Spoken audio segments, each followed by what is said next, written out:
Everyone, आप सब कैसे हैं? मैं उम्मीद करता हूं कि बहुत अच्छे होंगे और अपनी पढ़ाई को बहुत अच्छे से कर रहे होंगे। मैं आकाश कुमार बढ़ाना आईसीटी वर्चुअल क्लासरूम में आपका बहुत बहुत स्वागत करता हूं मेरे प्यारे बच्चों। जैसा आपको पता है 12th क्लास है। बेसिकली हम लोग 12th क्लास में आज इकोनॉमिक्स में आपका प्रारंभ करेंगे। और इकोनॉमिक्स में देखिए पहला चैप्टर है आपका समष्टि, कि समष्टि क्या होती है, व्यष्टि अर्थशास्त्र क्या होता है, इसके कैसे मूलभूत। तो मैं इन सब में पिछली बार भी बच्चों ने कहा था कि सर आप इसको के साथ आप आगे बढ़ जाओ, आपके स्किप कर दो। और जो इसका मेन चैप्टर है राष्ट्रीय आय का लेखांकन, वहां से ही हम लोग इसको शुरू करेंगे। तो समाज चर्चा का वही आपका सेकंड चैप्टर है, राष्ट्रीय आय का लेखांकन। तो पहला चैप्टर बेसिकली जो है आप उसमें देखोगे, जो आपका लेसन नंबर जो आपका 1 है, उसमें खाली आपका परिचय है कि क्या होती है समष्टि, कैसे कुछ है, कैसे व्याख्या। तो ये आप जनरल थ्योरी में पढ़ेंगे तो भी काम चल जाएगा, कोई इशू नहीं है। लेकिन जो मेन चैप्टर है, अभी समय कम है, तो हमारी कोशिश क्या रहेगी, जो उसका मेन जो उसका ज्यादा इंपॉर्टेंट जो आप कंटेंट है, जो टॉपिक है, उन्हीं कंटेंट को हम लोग आपका बेसिकली उसको फोकस करें। और अपनी प्राइमरीता अगर हम किसी कहें कि हमारी प्राथमिकता क्या होनी चाहिए, तो वही चैप्टर वही टॉपिक हमारे इसमें होने चाहिए। आइए सबसे करते हैं, पहले बोलते हैं राष्ट्रीय आय का लेखांकन। तो सबसे पहले आपको पता होना चाहिए कि नेशनल इनकम कहते किसे हैं, राष्ट्रीय आय है क्या। बेसिकली अगर मैं आपसे पूछूं भैया राष्ट्रीय आय क्या है, तो आप किसको कहेंगे कि ये राष्ट्रीय आय है? तो बेसिकली जो संपूर्ण देश की जितनी भी जनसंख्या है वो कितना पैसा कमाती है, अगर मैं उसको जोड़ लूं, ठीक, और उसको टोटल पॉपुलेशन से आपका डिवाइड कर दूं, तो शायद मेरी क्या है, राष्ट्रीय आय जो है नेशनल इनकम निकल जाए। लेखांकन का मतलब होता है उसको देख रेख करना, उसको हिसाब किताब उसको मैनेज करना कि हमारे जीडीपी कितना है, अवमूल्यन कितना है, गिरावट कितनी आई है, स्फीति कितनी है, किन चीजों का रेट बढ़ा है, किन चीजों का रेट आपका घटा है। इन सभी का अध्ययन ही आपका लेखांकन के अंतर्गत आता है, या कहते हैं कि हम उसको इसी के अंतर्गत आपका एड ऑन करते हैं। आइए इसी के साथ आगे बढ़ते हैं, चैप्टर पर आपका फोकस करते हैं, शुरू करते हैं अपने चैप्टर को। और हम लोग देखने जा रहे हैं, कह रहे हैं कि इस अध्याय में एक सरल अर्थव्यवस्था की मूल कार्य पद्धति का परिचय करेंगे। पहली बात क्या देखने जा रहे हैं हम, एक सरल अर्थव्यवस्था की आपका क्या है, मूल पद्धति है बच्चों।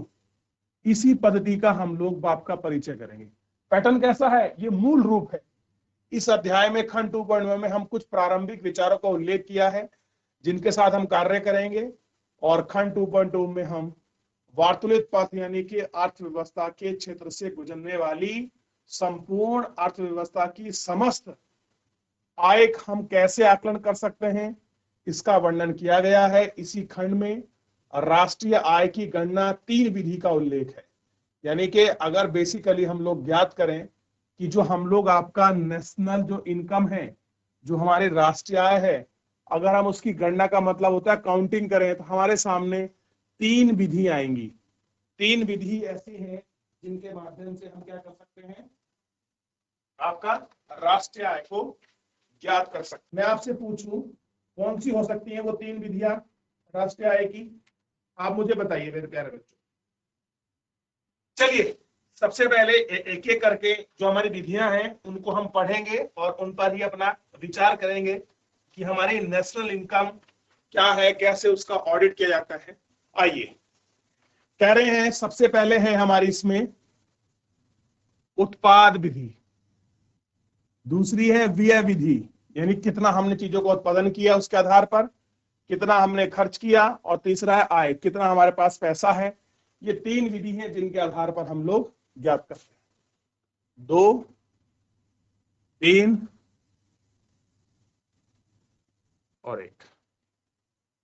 राष्ट्रीय आय की विधि उपकोटियों का वर्णन है। इसमें न्यूनतम सूचकांकों, जैसे इसमें कुछ सूचकांक है, जैसे सकल घरेलू उत्पाद अपस्फीति उपभोग कीमत सूचकांक, ठीक, थोक कीमत सूचकांक का परिमाण है, और किसी देश के समस्त कल्याण के सूचकांक के रूप में उस देश के सकल घरेलू उत्पाद को लाने की जो समस्या आती है, हम उस पर आपका चर्चा करते हैं।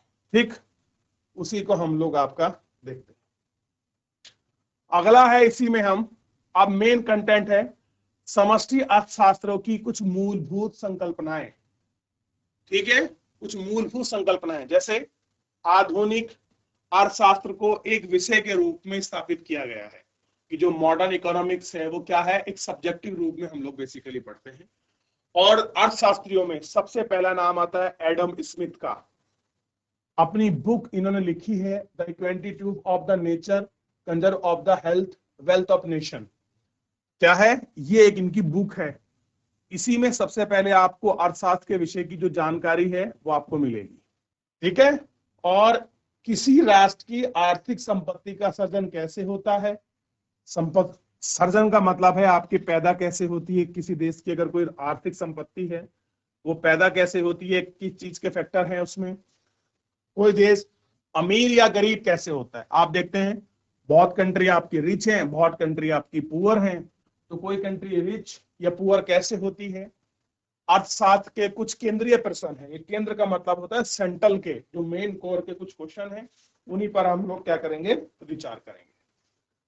कह रहे हैं कि जिनको खनिज अथवा वन अधिक उपज जैसे भूमि संपदा और उपहार स्वरूप प्रकृति प्रदान हुई है, वे प्राकृतिक रूप से धनी हैं।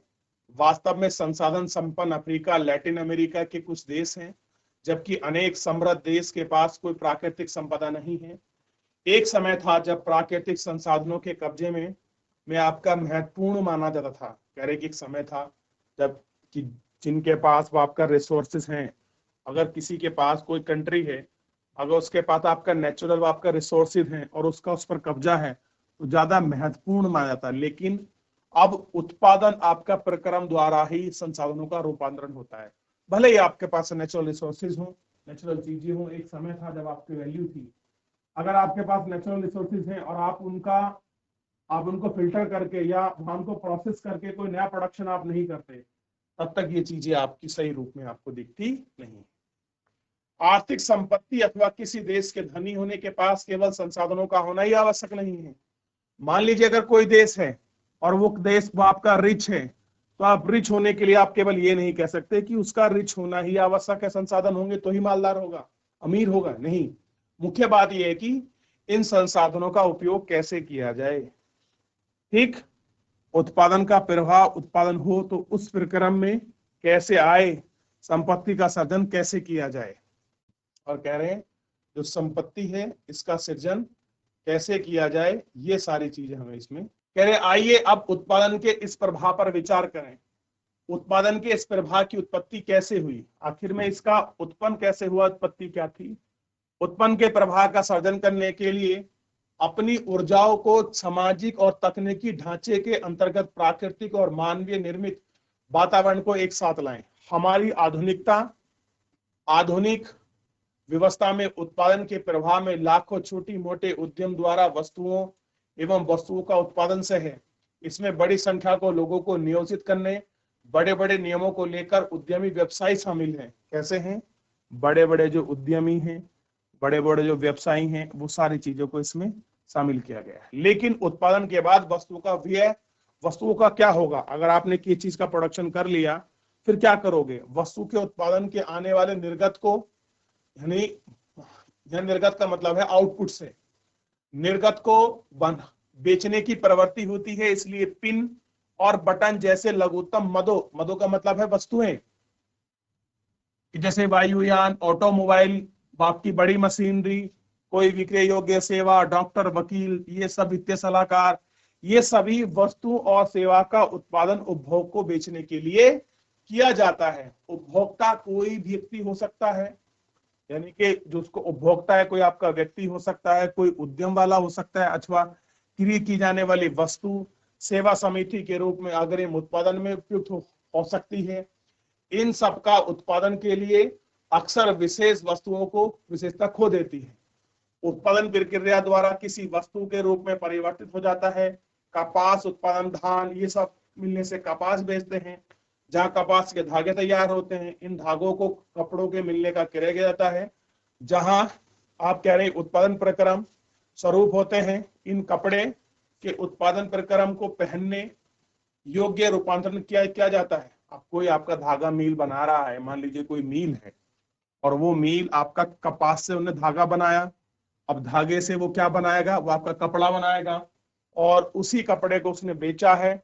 और हमने अगर इस तरह से उसको फिल्टर नहीं किया है कि जिससे वो कपड़ा बन सके और कपड़े के अन्य प्रक्रम ऐसे बने कि जिससे कपड़ा पहनने के रूप में रूपांतरित हो सके, तो ये सारी चीजें हमको इसके अंतर्गत आपका देखनी होती है कि किस तरह से वो आपका रूपांतरित हो रहा है। देख लिया, जहां यह है कपड़ा उपभोग वस्तुओं के अंतिम विक्रय के लिए तैयार होते हैं, अतः वस्तुओं की ऐसी मद या प्रक्रिया जिनका अंतिम उपभोक्ता के द्वारा होता है, जिन्हें पुनः उत्पादन प्रक्रिया के किसी चरण से गुजरना नहीं पड़ता, जिनमें कोई परिवर्तन नहीं होता, उन्हें अंतिम वस्तुएं कहा जाता है। अंतिम वस्तुएं क्या होते हैं, मैं एग्जाम्पल के रूप में आपको समझाना चाह रहा हूं। समझिए, एक शब्द आया है अंतिम वस्तुएं। अंतिम वस्तुएं का अभिप्राय है, मान लीजिए आपका गेहूं है, किसान ने गेहूं बोया और आपको गेहूं मिल गया, अनाज इसको हमने कहा। तो अनाज को क्या कर दिया, हाँ किसान ने आटा मील वाली फैक्ट्री को बेच दिया। मान लीजिए ए व्यक्ति ने बी व्यक्ति को बेच दिया, अब वो व्यक्ति उस अनाज को पीस लेता है और पीस कर वो किसी एक बिस्कुट बेचने वाली कंपनी को बेच देता है। तो गेहूं से जो गेहूं उत्पादन हुआ उससे अनाज के रूप में किसान को मिला, किसान ने आटा मिल कंपनी को बेच दिया, आटा मिल को बेच दिया, मालिक को बेच दिया, उसने बिस्किट आपके बनाने वाली जो फैक्ट्री है उसको बेच दिया। अब बिस्किट बनाने वाली फैक्ट्री को जो बिका, उस मालिक ने उसके बिस्किट बना दिए। अब बिस्किट से कोई परिवर्तन नहीं हो सकता, अब बिस्किट का केवल चूरा बन सकता और कुछ नहीं हो सकता।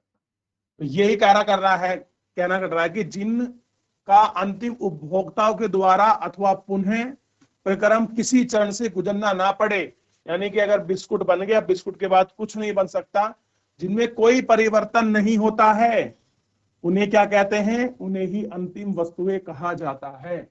तो अब आपको क्लियर हो गया होगा कि आपका फाइनल गुड्स या अंतिम क्रियाएं क्या होगी। चलिए देख लिया, अब आगे बढ़ते हैं। इसे हम अंतिम वस्तु क्यों कहते हैं और ऐसा क्यों है कि इसी को हमने ये कह दिया कि ये आपकी अंतिम वस्तु है, क्योंकि एक बार इनका विक्रय होने के बाद क्रिया आर्थिक प्रवाह से बाहर हो जाती है। यानी कि जब इनका एक बार बिक कर बेच दिया इनको, तो इनको हम दोबारा काउंट आपका नहीं करते हैं। अब किसी भी उत्पादक के द्वारा उसमें कोई बदलाव नहीं किया जाएगा और अब कोई भी प्रोड्यूसर जिसने वो लिया है, अब वो कोई इसमें चेंज नहीं कर सकता। तो इसलिए उसको हमने क्या बोला है, फाइनल गुड्स कहा है। यदि भी अंतिम विक्रेता द्वारा रूपांतरण किया जाता है, तो कई अंतिम वस्तुएं ऐसी होती हैं जिनका उपभोक्ता के दौरान रूपांतरण होता है। जैसे चाय की पत्ती का उपयोग हमारे रूप में नहीं करते, जैसा हम खरीदते हैं, बल्कि उसका पेय रूप में होता है जिसका उपभोग किया जाता है। इसी तरह रसोई घर में प्राय खाना पकाने के माध्यम में कच्चे खाने पदार्थ योग्य बना जाता है, किंतु घर में पके भोजन का सर्वाधिक कार्य आर्थिक रूपांतरण के अंतर्गत नहीं आता। अब आपने कच्चा भोजन लिया है, उस कच्चे भोजन को आप पैसा देते हैं, लेकिन घर में उसका एड ऑन आपका नहीं किया जाता। यदि उत्पादन के रूप में इसमें परिवर्तन होता है, घर में बनाए गए भोजन बाजार में विक्रय नहीं किए जाते। यदि भी इस प्रकार के भोजन को चाय बनाने का काम किसी जलपान में जाता है, तो पदार्थ का विक्रय उपभोक्ताओं की वस्तु का वही मदे हैं, जैसे कि चाय की पत्ती अंतिम वस्तुएं कहलाती हैं, आगतों के रूप में गिनती की जाती है, आर्थिक मूल्यवर्धन होता है। अतः कोई अपनी प्रवृत्ति के कारण नहीं, बल्कि उपभोग की आर्थिक प्रक्रियाओं का अंतिम वस्तुएं हैं। ठीक है, कैसी हैं, अंतिम। चलिए, कह रहे हैं कि अंतिम वस्तुओं को भी दो भाग में बांटा जाता है। कौन कौन से भाग में आप उनको डिवाइड कर रहे हैं, देखिए, एक है उपभोग वस्तुएं और एक है पूंजीगत वस्तुएं। कौन सी हो गई, उपभोग वस्तुएं, दूसरी हो गई पूंजीगत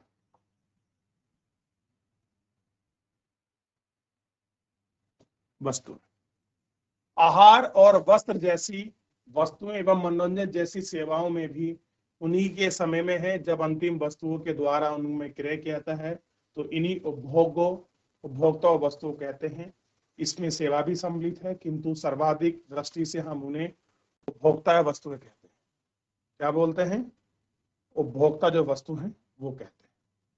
चलिए, इतना हमने देख लिया, इतना हमने इस पर बात कर ली। फिलहाल आप एक बार पूरा देख लीजिए, इतना पढ़ा एक बार देख लीजिए। कोई डाउट, कोई क्वेरी है किसी प्रकार की तो मेरे प्यारे बच्चों आप मुझसे पूछ लीजिए, फिर इसमें नहीं तो आगे बढ़े। देख लिया बच्चों, कोई डाउट, कोई क्वेरी है यहाँ तक आप किसी की? आगे बढ़ जाए। चलिए आगे देखते हैं। और कह रहे हैं कि इसके बाद कुछ अन्य प्रकार की वस्तुएं हैं जो टिकाऊ प्रवृत्ति की है। कैसी हैं? टिकाऊ, यानी कि लॉन्ग ड्यूरेबल है वो, और उत्पादन प्रक्रम में उनका प्रयोग होता है। ठीक है, जिस प्रोसेस में हम लोग उनको यूज करते हैं। ऐसी वस्तुएं कौन कौन सी सकती हैं? जैसे औजार है, उपकरण है, मशीन है, ये सब क्या है? इसी के अंतर्गत आपका आती है। ठीक, यदि अन्य साध्य वस्तुओं का निर्माण करते हैं तो उत्पादन प्रक्रम में खुद इनका कोई परिवर्तन नहीं होता है। ये अंतिम वस्तुएं भी हैं, किंतु यह अंतिम रूप से उपयोग में की जाने वाली वस्तुएं नहीं हैं। ऊपर हमने जिन वस्तुओं की चर्चा की है उनमें विभिन्न से ही इनका उत्पादन प्रक्रम का निर्णायक है। उत्पादन की मदद है यह उत्पादन संभव हो पाता है। ठीक, इन वस्तुओं से एक का पूंजी का भाग का निर्माण होता है, जो कि उत्पादन का एक महत्वपूर्ण कारक है। कैसा होता है? उत्पादन का एक भाग है, और कह रहे हैं जो कि एक महत्वपूर्ण कारक है। एक उत्पादक उद्यमी निवेश किया जाता है और वे उत्पादन प्रक्रम में उत्पादन चक्र को जारी रखते हैं और उन्हें सक्षम बनाता है। पूंजीगत वस्तुएं इनमें क्रम से टूट फूटी होती हैं, अतः समय समय पर इनकी मरम्मत की जाती है, अर्थात कालांतर में बदली की जाती है, अर्थात अर्थव्यवस्था में आधारित पूंजी स्टॉक बचाया जा सकता है, उसे कायम रखते हैं और आंशिक या पूर्ण रूप से उनको पुनः किया जाता है। इसी की महत्वपूर्ण विशेषता है कि जिनका अनुकरण किया जाएगा। यदि याद रहे, कुछ वस्तुएं हैं जैसे आपका देखिए इसमें टेलीविजन, ऑटोमोबाइल, कंप्यूटर, अंतिम उपभोग की जो वस्तुएं हैं, जिन पर भी एक समान विशेषता है कि जो पूंजी वस्तुएं जैसी होती हैं, ये वस्तुएं टिकाऊ भी हैं, अर्थात तुरंत अथवा अल्पकालिक उपभोक्ताओं से नष्ट नहीं होती है। तो बेसिकली आप ऐसा देखिए, जो आपका ये वस्तु मिली जिनको हमने टिकाऊ वस्तु कहा है, लॉन्ग ड्यूरेबल कहा है, वो तुरंत नष्ट नहीं होती, अल्पकाल में भी नहीं होती, उनको आप बहुत जल्दी नष्ट या ये सब चीजें आप नहीं कर सकते। एक इनका जीवन आहार वस्त्र जैसी वस्तुओं के में अपेक्षा लंबा होता है। उपयोग होने वाले इनमें टूट फूट जाते हैं।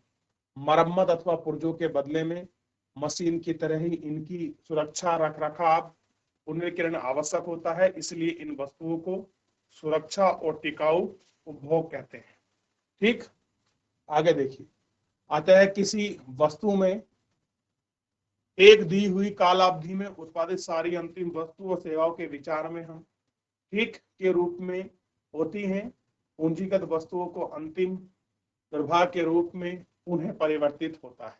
और कैसे करते हैं? हम इनको एक बार आपका जो पुनः परिवर्तन करते हैं और जो इसमें चेंजेस है, जो कुछ बदलाव हैं, उन्हीं बदलावों को हम लोग इसमें ठीक। अर्थव्यवस्था में कुल उत्पादन एक बड़ी मात्रा में अंतिम उपभोग के रूप में सम्मिलित नहीं। ये पूंजीगत वस्तुएं भी नहीं है। इन वस्तुओं का उपयोग अन्य उत्पादकता में अग्रणी के रूप में कर सकते हैं। ऑटोमोबाइल निर्माण के लिए इस्पात की चादर का उपयोग, बर्तन बनाने के लिए तांबे का प्रयोग है। अगर आप ऑटोमोबाइल इंडस्ट्री को अगर थोड़ा सा आप नजर देखेंगे तो जो इस्पात है, जो बेसिकली लोहे की चादर है, उसको प्रयोग करते हैं, और बर्तन बनाने के लिए हम लोग तांबे का प्रयोग करते हैं, और कुछ आपकी मध्यवर्ती वस्तुएं हैं। और ये क्या है? सब आपका मिडिल आपका वस्तुएं, थिंग्स है। ठीक, अब आपको मशीन बनानी है तो आपको इस्पात आपको चाहिए ही चाहिए, बर्तन बनाना है तो आपको तांबा चाहिए। तो कुछ ऐसी चीजों की जरूरत होती है, कुछ ऐसी वस्तुओं को जिनको हमें कुछ काम करने के लिए हमें एक जरूर भाव में मिश्रण कर सके। तो हम उनको क्या बोलते हैं, बेसिकली हम उनको मध्यवर्ती धातुएं कहते हैं। और कह रहे मध्यवर्ती वस्तुएं प्राय वस्तुएं उत्पादन के कच्चे माल आगतों के रूप में प्रयुक्त होती हैं, ये अंतिम वस्तुएं नहीं है। और कह रहे हैं ये क्या नहीं है, ये अंतिम वस्तुएं नहीं है। देख लिया, चलिए आगे बढ़ जाए। कह रहे हैं कि अर्थव्यवस्था में उत्पादन का समान प्रभाव संदर्भ में विभक्त जानकारी के लिए हमें अर्थव्यवस्था के अंतिम रूप में उत्पादित वस्तु का समान स्थान का परिमाण का मापक की आवश्यकता होती है। अगर हम अर्थव्यवस्था में अंतिम रूप को किसी वस्तु या सामान के स्तर का अगर हम परिमाण चाहते हैं तो हमें उसका आकलन करना होगा, उसके प्रक्रम को देखना होगा, इन सभी का। और हमें इन्हें सामान्य मापदंड की आवश्यकता होती है। कपड़े की मापने के लिए जिस मीटर का प्रयोग करते हैं उसे हम टनों के चावलों में नहीं माप सकते। अब देखिए, अगर आपने कोई वो लिया है कपड़ा और आप ये चाहें कि जो माप हम लोगों ने आपका कपड़े में यूज की है, अब कपड़ा आप जानते हैं किस में मापते हैं हम लोग, आपका बेसिकली मीटर में मापते हैं, और टनों में इसको चावल को हम आपका टनों में नहीं माप सकते, और ना ही ऑटोमोबाइल मशीनरी को हम गिनती कर सकते हैं, बल्कि इसकी सामान्यता मापने की एक मुद्रा का प्रयोग होता है।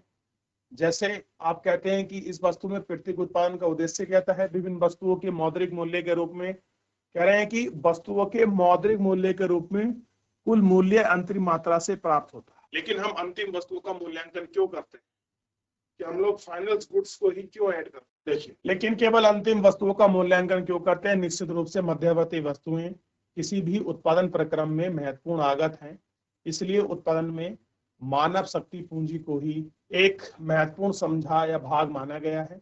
क्योंकि निर्गत के मूल्य का उपयोग होता है, इसलिए हमें समझना चाहिए कि अंतिम वस्तुओं के मूल्य मध्यवर्ती वस्तुओं में शामिल होते हैं।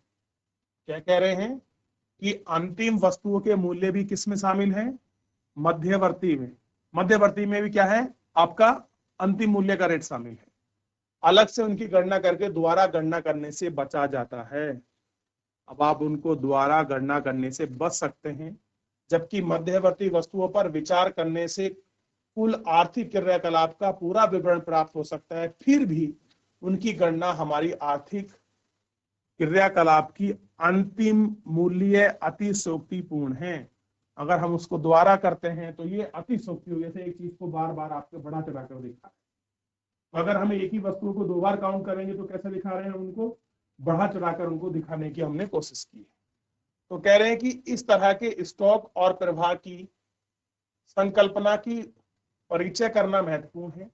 अक्सर हम सुनते हैं कि किसी का औसत वेतन 10,000 रुपये था, इस्पात उद्योग में निर्गत में टन अथवा इनके रुपए में है। इस कथन को अधूरा है क्योंकि ये स्पष्ट नहीं है कि इसकी आय बताई गई है या वार्षिक आय, मासिक आय या दैनिक आय।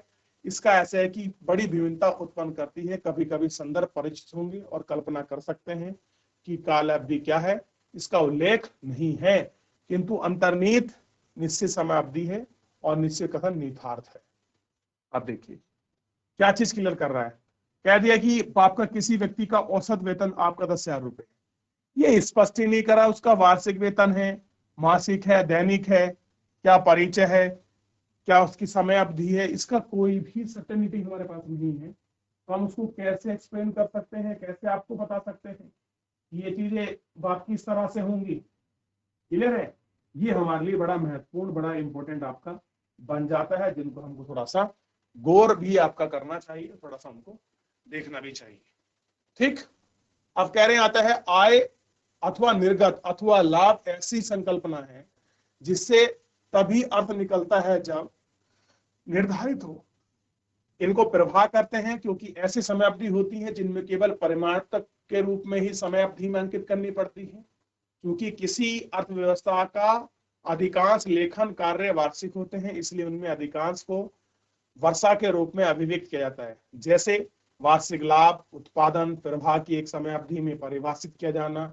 इसके विपरीत समय अवधि में एक उत्पादित वस्तुएं पूंजी वस्तुओं को पाव टिकाऊ का टूट फूट नहीं होती है और न ही उपभोग होता है। पूंजी वस्तुएं हमें उत्पादन के विभिन्न चक्रों में उत्पादन प्राप्त करते हैं। फैक्ट्री के भवन, मशीनीकरण, समय विधि संबद्ध है। अगर किसी ने मशीन को शामिल किया जाता है तभी हम सम्मेलन कीमत हो सकती है अथवा मशीन अनुपयोगी हो सकती है, से बदला नहीं जा सकता है। ठीक, इसे स्टॉक कहते हैं। ठीक, स्टॉक की परिभाषा निश्चित समय पर दी जाती है कि कोई स्टॉक है और उसकी कोई परिभाषा है तो वो आपका उनको निश्चित समय पर ही दी जाती है। ठीक, ये हमको तो अभी जितना आपने पढ़ा है इसमें एक बार देख लीजिए, कोई डाउट कोई क्वेरी बन रहा हो उससे पूछ लें। यहाँ तक जितना हम लोग पढ़ा है तो अभी हम स्टॉक की परिभाषा को भी हम लोग समझने का प्रयास करें, क्या है स्टॉक की परिभाषा। ठीक है, देख लीजिए, देखिए आगे बढ़ जाए। देखिए, स्टॉक की परिभाषा निश्चित समय पर ही की जाती है, किंतु हम निर्धारित समय अवधि में स्टॉक का परिवर्तन का मूल्यांकन कर सकते हैं।